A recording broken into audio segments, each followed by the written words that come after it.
Hello team, for today's task we are going to deploy Medusa on AWS using EC2 instance.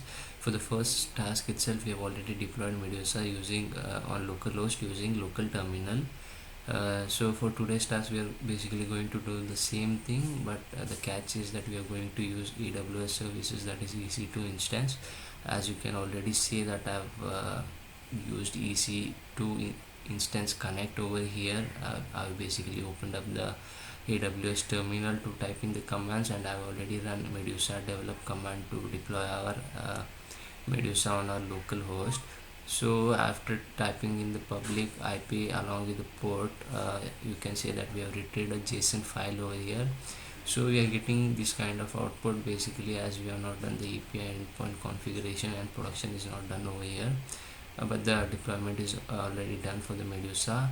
And if you change the commands, if you remove the store products, you will be getting different kind of the output over here. So basically I'll walk you through the commands that I used for this task. So first I've used sudo apt update and sudo apt upgrade to and y, that is yes, to retrieve the packages or the updated files, and sudo apt install y node.js to install node.js, and this is used to install the Postgres PSQL server in a database on our terminal. So these are basically done, these commands are used to check the versions of the packages that we have installed.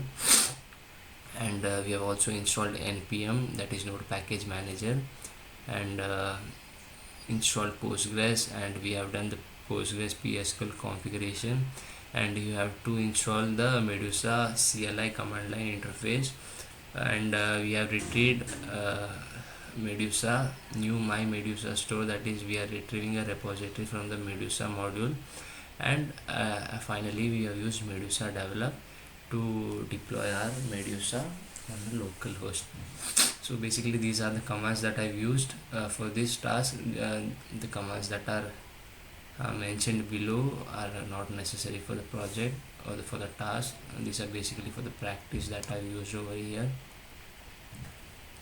So before for your task to run properly, you have to custom edit the protocol and port ranges for this.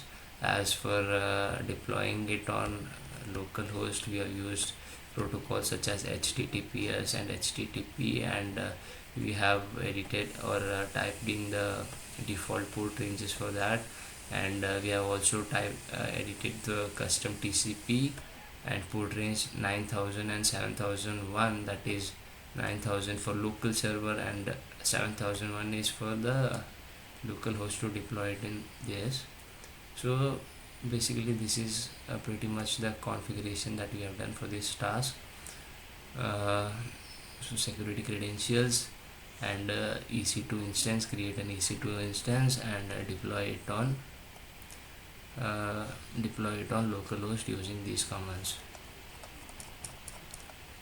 Okay, so that's it for today's task.